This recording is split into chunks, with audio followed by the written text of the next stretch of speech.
Buenos días, amigos de Cadena Política, amigos de Consenso y Corazón. Sean bienvenidos a su programa. El día de hoy vamos a hablar acerca de qué relación tiene el lenguaje con el libre albedrío, qué relación tiene el lenguaje con el cerebro. ¿La construcción del lenguaje tiene que ver algo con la realidad? Pues esto también lo pensaba el filósofo catedrático de Cambridge, Ludwig Wittgenstein, quien decía que los límites de tu lenguaje son los límites de tu mundo. O al revés, los límites de tu mundo son los límites de tu lenguaje. ¿A qué se refería con esto? ¿Y esto es cierto? ¿Es válido? ¿Es cierto que la manera de percibir el mundo depende en una muy buena proporción, si no es que en toda, en la manera en que comprendemos y estructuramos el lenguaje? ¿Es la manera en que decodifica el cerebro esta información hablada, lo que puede meternos en problemas, incluso generar guerras y demás? Eso y otros temas los vamos a platicar el día de hoy. Y para esto me voy a basar en un libro que recientemente leí. Propiamente es un libro de cuentos, de historias cortas, de narraciones cortas, por el fabuloso Ted Chiang. Ted Chiang es un hombre que nació en Taiwán y que emigró hacia Estados Unidos por los conflictos socioeconómicos. Ahí estudió informática y ahora pasa su tiempo entre escritura de novelas de ciencia ficción y su trabajo como ingeniero informático. Ted Chiang escribió varios cuentos cortos que han trascendido. El primero fue La Torre de Babilonia, el segundo La Historia de tu vida. La Torre de Babilonia lo que nos dice es una crítica a la construcción social actual, al valor que le damos a las cosas materiales, al valor que le damos a las construcciones fastuosas, imponentes, sin saber que nada nos llevamos. Pero es en su cuento corto más importante, que es La Historia de tu vida, donde Ted Chiang nos da una historia maravillosa del sentido de la vida y del sentido de la comunicación. En ella, una neurolingüística afamada es contactada por el gobierno estadounidense porque acaban de llegar naves a la Tierra. 50 naves que se distribuyen a lo largo del mundo y no se sabe bien por qué aparecen. Se le pide que ella, con su capacidad y su expertise, trate de traducir lo que dicen los heptápodos. Los heptápodos son estos seres extraterrestres con 7 extremidades, lo cual ya por sí es bastante significativo. Normalmente los seres en este planeta tienen algo que se llama simetría radial, que ¿qué quiere decir? Que pues si tenemos 5 dedos de un lado, vamos a tener 5 dedos del otro. Solamente muy pocos animales, por ejemplo las estrellas de mar, no tienen estas características. Los heptápodos tienen 7 extremidades, lo cual, insisto, los hace seres diferentes a lo que comúnmente estamos acostumbrados a ver en esta tierra. Pero también tienen otra característica mucho más importante. Ted Chiang lo describe como el heptápodo 1 y el heptápodo 2. El heptápodo 1 es aquel lenguaje fonético, es el lenguaje que hacen los heptápodos con su voz y que no tiene nada que ver con el heptápodo 2, que es la forma en que escriben los heptápodos. Para resumirlo, lo que piensan los heptápodos es lo que escriben, no lo que hablan. El lenguaje humano no puede ser más diferente que el de ellos. La forma en que interpretamos el lenguaje es muy distinta. Y les explico por qué. El lenguaje humano está constituido de manera glotográfica. ¿Esto qué quiere decir? Que está construido a través de palabras, de fonemas, y son estas palabras las que van a construir un significado. En el lenguaje semasiográfico, que es el lenguaje que también utilizan los heptápodos, el significado, la escritura tiene ya un significado per se, y esto se da a través de símbolos o signos. Una forma fácil de entenderlo sería el signo de no pasar, o el signo de una cruz, o el signo de un hospital, o de una imagen de un hospital, o los emojis, o las notas musicales, o las ecuaciones matemáticas. Son lenguajes universales cuya mera presencia ya tienen un significado per se. Las palabras como tal no lo tienen, tienen que ser construidas. Y es este lenguaje heptápodo lo que pone en problemas a esta sociedad en esta novela de Ted Chiang. Ellos no comprenden el lenguaje, porque aparte este lenguaje tiene otra característica. Es un lenguaje circular, como un uroboros. Y esto se da porque los septápodos tienen una forma muy diferente de percibir el tiempo a comparación de la raza humana. Nosotros distinguimos el tiempo de izquierda a derecha y eso le da una continuidad. Los septápodos ven el tiempo de manera cíclica, circular. Es decir, su lenguaje ya infiere lo que están pensando en todos los tiempos, pasado, presente y futuro. Y esto es increíblemente interesante porque esta novela, este cuento corto se basa en una teoría filosófica muy extendida que es la teoría de Sapir-Whorf. Esta teoría de Sapir-Whorf nos dice que el lenguaje limita el comportamiento humano, limita el conocimiento humano, la inteligencia incluso, porque es a través del lenguaje que nosotros entendemos y percibimos la realidad. Y este lenguaje no describe perfectamente cómo son las cosas, sino es a través del lenguaje que nosotros le damos significado a esas cosas. Muy diferente. Sapir-Whorf se basó en el siglo pasado en estudios a comunidades remotas, por ejemplo en Australia o en comunidades de indios americanos, en donde vieron que ellos tenían una concepción del tiempo y de las palabras muy diferente a nosotros. En estas ni siquiera se tenía una palabra para determinar el tiempo, ellos no concebían así las cosas. ¿Y por qué esto es clave? Porque Sapir-Whorf da ejemplos muy sencillos.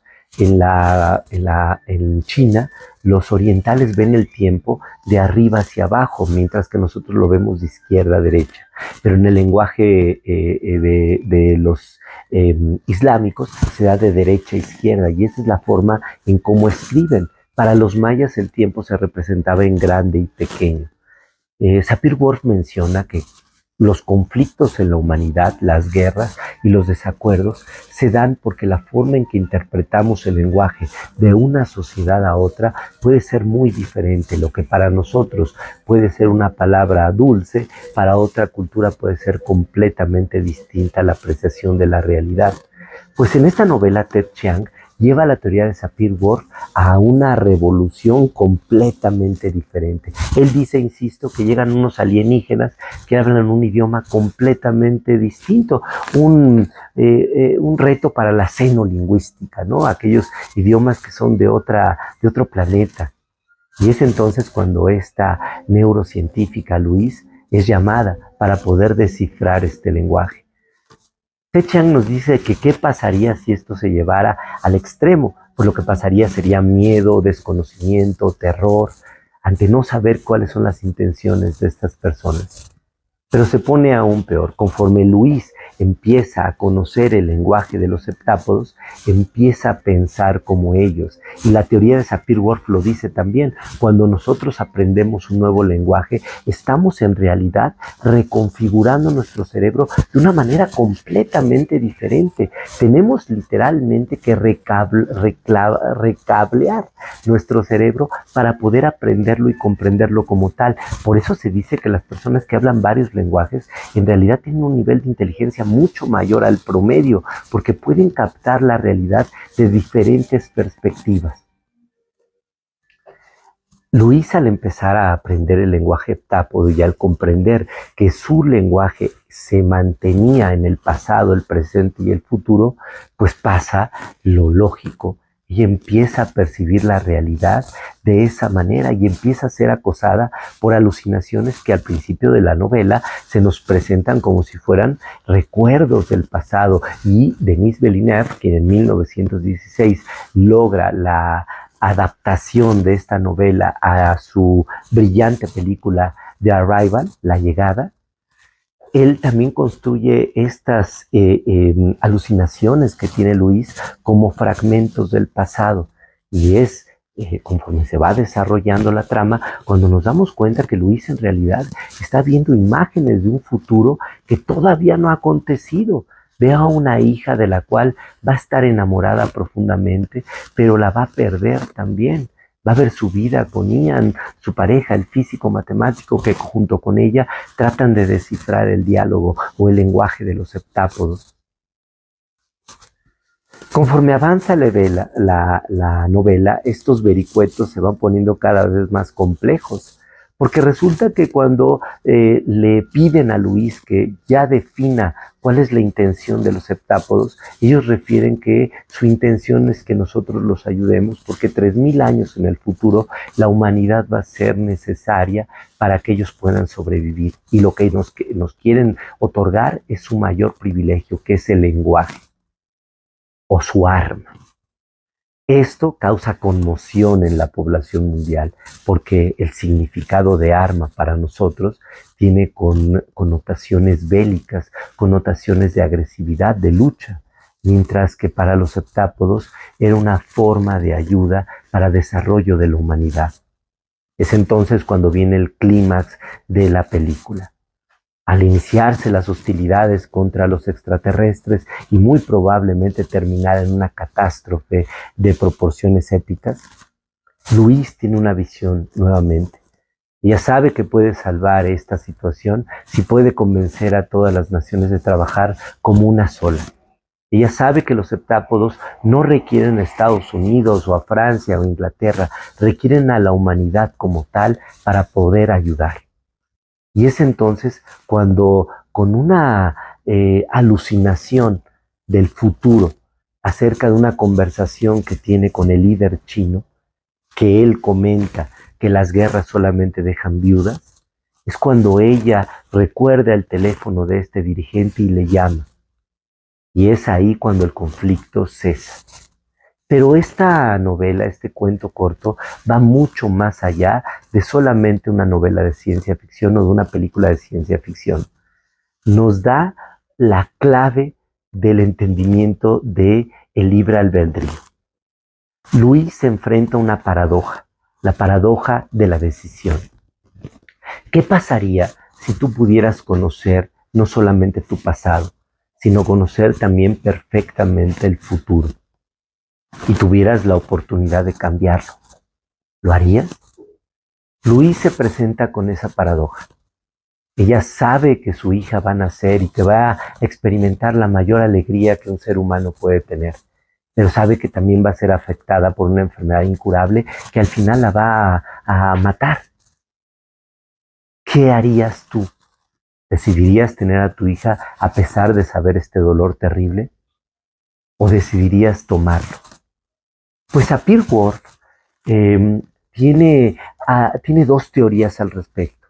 La primera es el relativismo lingüístico. En él, lo que se dice es que el lenguaje solamente influye de manera no determinante sobre nuestras decisiones. Pero la otra rama de la teoría de Sapir-Whorf es el determinismo lingüístico. Es decir, que el lenguaje influye determinante y completamente en la forma en que tú piensas y decides las cosas. Y esto es llevado a un extremo también en la película y en la historia de tu vida, en la novela. ¿Qué pasaría si tú, a sabiendas de que tienes el libre albedrío, tuvieras la elección de decidir entre una situación muy dolorosa, pero también llena de amor? En la novela se nos hace creer que el libre albedrío como tal no existe, que ya todo está predeterminado. Y esto es mucho de lo que habla la ciencia actual, el determinismo científico, en donde el pasado, el presente y el futuro ya está compuesto en un solo bloque y que nada puede cambiarse. Es como si, imagínate, experimentaras una película, la película de Titanic, siendo tú Leonardo DiCaprio, y supieras perfectamente cómo va a iniciar y terminar la película, y sin embargo tú solamente estuvieras actuando en la misma. Eso es lo que trata de decir el objetivo de Ted Chiang en esta película, en donde dice que Luis no tiene opción, es simplemente la cadena de eventos que ella tendrá que experimentar de buena o mala manera, que ya está predestinado en los anales del tiempo. Pero se presenta también una disyuntiva. ¿Y qué tal si el libre albedrío sí existiera? Y para esto tenemos que llegar a la neurociencia. Y nos vamos a basar en un estudio de 1983 de Libet. En este estudio se hace de manera neurocientífica el registro a través de un electroencefalógrafo de pacientes a los cuales se les da a elegir El experimento fue revolucionario porque se vio que casi con medio segundo el investigador podía predecir lo que el paciente iba a elegir hasta con más de un 80% de certeza. Y esto vino a simbrar las estructuras de las neurociencias. ¿Por qué? Porque entonces no existía el libre albedrío. Todo ya está predestinado. Y nuestro cerebro lo único que hace es adaptarse a las condiciones de esa decisión ya mitológicamente, espiritualmente tomada. Pero hay otra percepción también.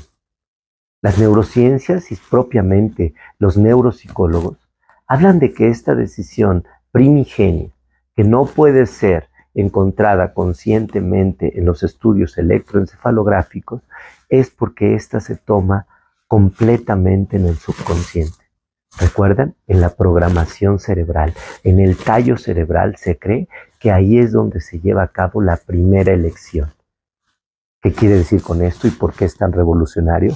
Porque lo que le daría es nuevamente la dignificación y la presencia científica del libre albedrío en nuestro cerebro. ¿Qué estaría pasando únicamente? Que los aparatos científicos con los que contamos actualmente no son capaces de registrar la actividad bioeléctrica a nivel del tallo cerebral, a nivel del subconsciente como tal, de la máquina que programa. Y esto es increíblemente importante porque te daría a ti, querido Radio Escucha, la posibilidad de elegir, de entender que tú tienes el control de tu barco, que tú eres el arquitecto de tu propio destino. Kierkegaard decía que la vida solamente se puede entender mirando hacia atrás, pero solamente se puede vivir mirando hacia adelante. Es entonces cuando comprendes que la actividad cerebral como tal son carreteras neuronales, lo hemos comentado en varias ocasiones, pero es la construcción de la realidad a través del lenguaje y de cómo los seres humanos hemos estructurado este lenguaje lo que muchas veces hace que nuestra percepción de la realidad sea de una u otra manera. Sapir-Whorf decía en su determinismo lingüístico, en su etapa dura de su teoría, que nada podía cambiar lo que el lenguaje influía en nosotros. Yo me encuentro más relacionado con la teoría suave, el relativismo lingüístico, aquel en donde nosotros estamos influidos en cómo estructuramos nuestro lenguaje. ¿Por qué? Porque nuestro lenguaje está construido con un inicio, un principio, un objeto y un final. Mientras que el lenguaje heptápodo es un lenguaje circular donde el tiempo no existe. ¿Y esto a qué me lleva? A que Ted Chiang reflexionaba, y de hecho lo dice, que fue influido por el gran escritor argentino Borges. En él, en dos libros importantes como el Libro de Arena y el Aleph, Borges menciona cuál es la construcción del tiempo, él cómo lo ve. En el Libro de Arena menciona que qué pasaría si tú encontraras un libro con todas las historias de toda la humanidad.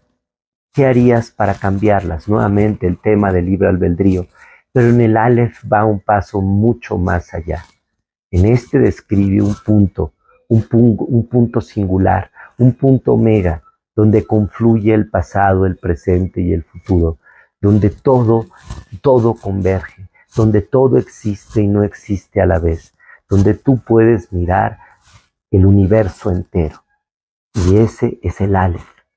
Ted Chiang menciona en su novela esa misma percepción del mundo por parte de los heptápodos.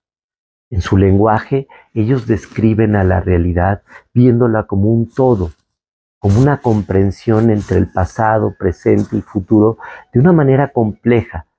Pero si lo reflexionas, es el presente lo único que tenemos, porque el presente es lo que va a construir el futuro y dio paso a la realidad en el pretérito. Es este presente lo que está construyendo quien tú y yo somos. Es lo único que existe. Es el Aleph. es el alfa omega, es el punto en donde el espacio bicónico de Minkowski confluye, es donde se crea toda la realidad, es la conciencia. Y es en el momento que entiendas que la dispersión de tu mente es lo que crea la ilusión de poder pensar que podemos cambiar el pasado o que podemos influir en un futuro al cual no hemos accedido aún. Las neurociencias hablan que el crecimiento del lóbulo frontal, del neocórtex, lo que le permitió al ser humano es la capacidad de imaginar, que ese es el gran superpoder que la humanidad ha recibido a través de la evolución. Es esa posibilidad de ver lo que vamos a poder hacer, lo que nos ha permitido evolutivamente sobrevivir. Porque piénsalo, si no hubiéramos imaginado cómo hacer una construcción, cómo hacer un castillo, cómo hacer una pirámide, no hubiéramos progresado como humanidad. Si no hubiéramos anticipado el ataque de un animal, o hubiéramos previsto el acaparamiento de alimentos para poder sobrellevar un verano o un invierno terrible, ¿qué hubiera sido sin esa capacidad imaginativa que le ha permitido al ser humano estar en la cúspide de la escala evolutiva? La situación es que tendemos a vivir siempre en el futuro, a estar imaginando situaciones hipotéticas que no tienen nada que ver con la resolución de problemas, que solamente lo hacemos por desidia, por hartazgo. Byung-Chul Chang hablaba en la Sociedad del Cansancio acerca de esto, y Baudelaire lo confirmaba. Es esta sobresaturación de información la que nos ha permitido creernos esta ficción de la realidad. El creer que las redes sociales representan una representación real de lo que acontece en el mundo. O bien de que el consumismo rapaz es lo que nos debe de manejar o nos debe de motivar como sociedad.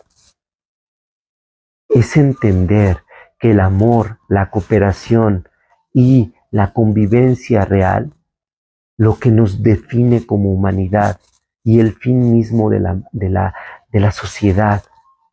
Es como decía el Principito, tenemos que ver a través del corazón, porque lo esencial es invisible a los ojos.